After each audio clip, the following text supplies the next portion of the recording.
مسئلہ ہے کہ جن علماء دیوبند کی کفری عبارات کے سبب علماء عرب و عجم نے ان کی تکفیر فرمائی، کچھ لوگ آج کے دور میں کچھ لوگ ان کی صفائی پیش کر کے ان کو تکفیر سے بچانا چاہتے ہیں، تو اس کے متعلق صحیح حکم شرع کیا ہے؟ وہ تکفیر سے بچانا نہیں چاہتے ہیں، تکفیر کے گڑھے میں اپنی آپ کو ڈھالنا ڈھکیلنا چاہتے ہیں۔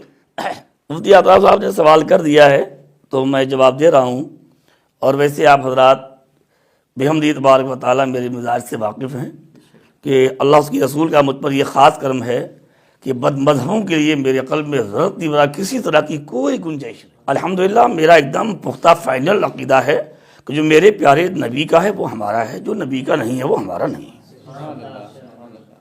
ہر کس نہیں ہے۔ وہ کسے باجت ہم خاندان کا ہو، رشتہ دار ہو، کوئی بھی ہو، جس کا اللہ کے نبی سے تعلق نہیں، ہمارا اس سے کوئی دور کا تعلق نہیں۔ الحمدللہ میں بد مذہبوں کا چہرہ دیکھنا بھی اچھا نہیں سمجھتا، الحمدللہ رب العالمین۔ اب آئیے، آپ نے جو سوال کیا ہے کہ علماء دیوبند جن کی تکفیر کی گئی، مثلا اشرف علی تھانوی، جس نے اللہ کے نبی صلی اللہ تعالیٰ علیہ وآلہ وسلم کے علم غیب شریف کو پاگلوں،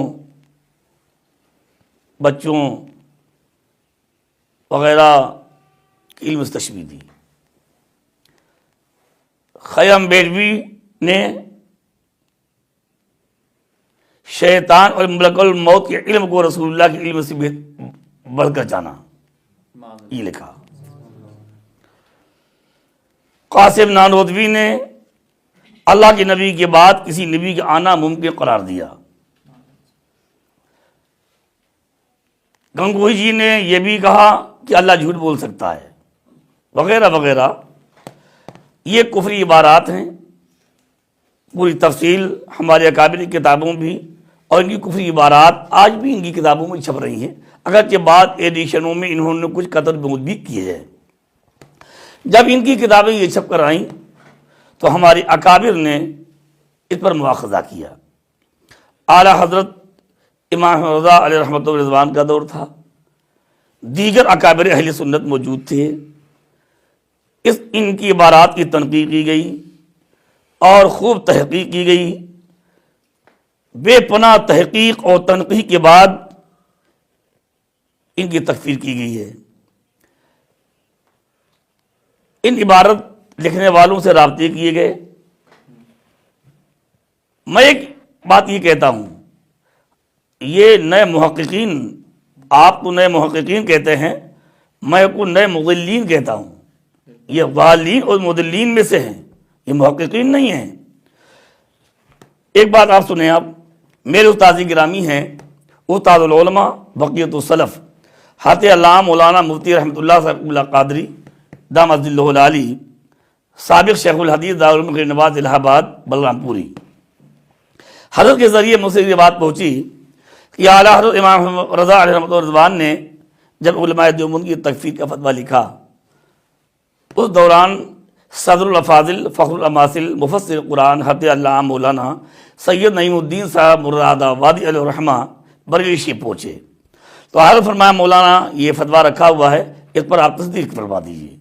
تو صدر الافاضل نے اس فتوے کو اٹھا لیا اور بنظر غائب پڑھنے لگے۔ اعلیٰ فرمایا مولانا ابھی اس پر آپ تصدیق نہ فرمائیے، اس کو لے جائیے اور خوب پڑھ کر جب آپ مطمئن ہو جائیے تب تصدیق فرمائیے۔ تو آپ نے اس پر خوب غور کیا، خوب ٹھیک سے پڑھا، چار جانب سے اس کو سمجھنے کی کوشش کی، تب اس کے بعد تکفیر فرمائی۔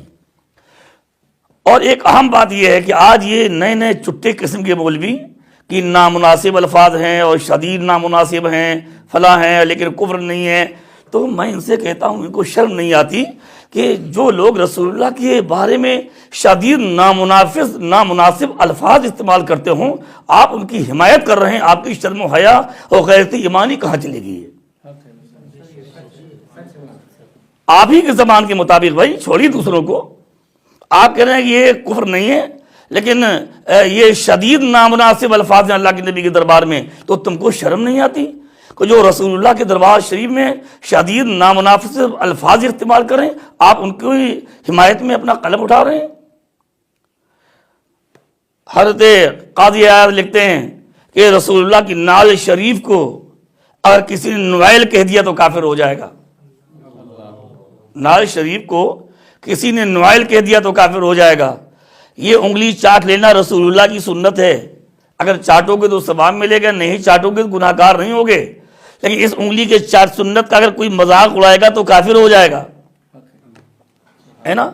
تو جو رسول اللہ کے علم کو جانوروں کے علم سے تشبیہ دے, پاگلوں کے علم سے تشبیہ دے, شیطان کے علم کو رسول اللہ کے علم سے وسیع بتائے, اللہ کا جھوٹ بولنا ممکن قرار دے, ہے نا, رسول اور اللہ کے نبی کے بعد نبی آنا ممکن قرار دے, یہ سب شدید غیر مناسب الفاظ ہیں. لیکن صاحب ان کو کافر نہیں کہنا چاہیے. پھر کیا تم کو کافر کہنا چاہیے؟ کسے کہنا چاہیے بتائیے نا, آپ کسے کافر کہیں؟ اور ایک اہم بات یہ ہے مولانا صاحب, سنیے آپ سوچ رہے ہیں کہ ہو سکتا کہ آپ سب الفاظ میں بولنے لگے. ہاں الحمدللہ رب العالمین, یہ اسی کے مستحق ہیں, یہ اسی کے مستحق ہیں. آپ سنیے, سب سے اہم مسئلہ, ایک مرتبہ علماء اکرام بیٹھے ہوئے تھے, خادم بھی حاضر تھا اور تکفیر کے موضوع پر گفتگو ہو رہی تھی. تو میں نے یہ بات کہی کہ ان کی تکفیر قاسم نانوتوی کی تکفیر مرنے کے بعد نہیں کی گئی, گنگوہی کی تکفیر مرنے کے بعد نہیں کی گئی, خلیل احمد امبیڈوی کی تکفیر مرنے کے بعد نہیں کی گئی, اور تھانوی کی تکفیر مرنے کے بعد نہیں کی گئی. ان کی زندگی میں تکفیر کی گئی اور انہوں نے اپنی عبارت کو کفر سے بچانے کے لیے ایڑی سے لے کے چوٹی تک کی پوری طاقت لگا دی, لیکن وہ اپنی عبارت کو بے غبار ثابت نہیں کرنے پائے اور اپنی کفر سے اپنی عبارت کو نہیں بچانے پائے. تو میاں قائل سے زیادہ اپنے قول کا معنی دوسرا کوئی نہیں جانتا.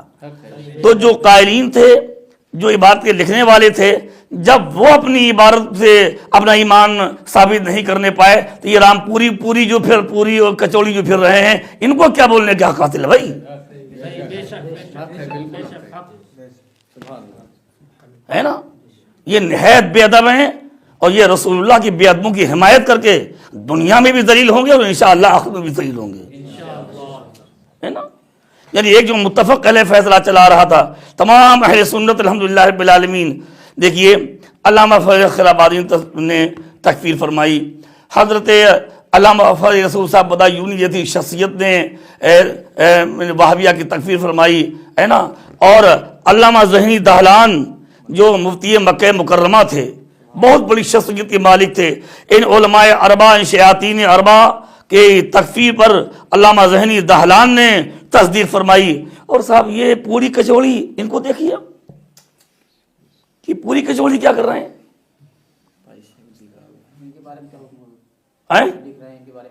ان کے بارے میں یہی حکم ہے, ایاکم و ایاہم لا یضلونکم ولا یفتنونکم, چاہے وہ سر والے ہوں چاہے پیر والے ہوں, ہے نا. چاہے سرابا کے ہوں چاہے پوری ہوں چاہے کوئی ہوں, چاہے رامپور کے ہوں چاہے سرابا, کوئی بھی ہو, جو علماء دیوبند کی تکفیر سے انکار کرے گا ہم اس کو کافر کہتے ہیں. ہم کسی کے پابند نہیں ہیں, ہم اپنے اکابر نے جو تحقیق کر دی مرتے دم تک اسی پر قائم رہیں گے الحمدللہ رب العالمین, اور اپنے چاہنے والوں کو اسی پر قائم رکھیں گے انشاءاللہ تبارک و تعالی, ہے نا. جان ہے عشق مصطفیٰ روز فزوں کرے خدا, جس کو ہو درد کا مزہ نازِ دبا اٹھائے کیوں, اور دشمن احمد پہ شدت کیجئے, ملحدوں کی کیا مربت کیجئے, اور شرک ٹھہرے جس میں تعظیم حبیب اس برے مذہب پہ لعنت کیجئے, اور جو ان کی حمایت کریں ان پر بھی لعنت کیجئے. میری آپ سب سے گزارش ہے کہ ہمارے اس وقت تحریک دعوت انسانیت کے علماء مبلغین کا ایک نورانی قافلہ یہاں تشریف فرما ہے. اس وقت تقریباً 17-18 علماء اکرام اس مجلس میں موجود ہیں. میں اپنے مبلغین کو نصیحت اور تاکید کرتا ہوں, اسی موقع پر مرتے دم تک قائم رہیں. اعلی حضرت کا جو فتویٰ ہے, سرکار حافظ بخاری, سرکار بندہ نواز, صدر الشریعہ, محدث صورتی, صدر الافاضل, مجاہد ملت, حافظ ملت, امام النوح, ان تمام اکابر اہل سنت مجاہد ملت, ان تمام اکابر کا جو فتویٰ ہے وہ ہمارے سر کا تاج, ہماری آنکھوں کا سرما ہے.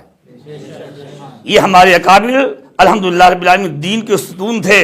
ان سے بہتر نہ ہم دین سمجھ پائیں گے، نہ ان سے بہتر ہم دین کا کام کر پائیں گے۔ ان کا علم ہمارے علم سے بہتر تھا، ان کا ایمان ہمارے ایمان سے اعلیٰ تھا، ان کا تفقہ سبحان اللہ سبحان اللہ، اللہ نے خصوصی طور پر ان کو دین کے تفقہ سے نوازا تھا۔ یہ رسول اللہ کے عاشق تھے الحمدللہ رب العالمین۔ ان سے بہتر، ان سے اچھا آج کوئی قلم نہیں اٹھا سکتا، اور ان سے بہتر دین کو کوئی نہیں سمجھ سکتا۔ انہوں نے جو کچھ کیا سب رسول اللہ کی محبت میں کیا۔ ہم اسی کی پابند ہیں، مرتے دم تک پابند رہیں گے، اور آپ سب سے گزارش ہے کہ سرے منہ اس موقف سے انحراف نہیں ہونا چاہیے۔ اللہ اس پر قائم رکھے، نبی کی محبت میں زندہ رکھے، نبی کی محبت میں موت دے، اور تمام بد مذہبوں سے اور بد مذہبوں کی حمایت کرنے والوں سے اللہ ہم سب کو دور رہنے کی توفیق عطا فرمائے۔ یہ جو حمایت کر رہے ہیں مولانا، دیکھ رہے ہیں ذلیل ہو رہے ہیں، ان کے جو مضامین آ رہے ہیں، یہ سوچ رہے ہیں میں بڑا اچھا کروں، جتنے اہل علم پڑھ رہے ہیں سب تھوک رہے ہیں، سب تھوک رہے ہیں۔ یہ دنیا میں ذلیل ہو رہے ہیں، اور انشاءاللہ آپ دیکھیں گے وہاں بھی ذلیل ہوں گے کہ یہ ہیں نبی کے بے ادبوں کی حمایت کرنے والے۔ اللہ ان سب سے بچنے کی توفیق عطا فرمائے۔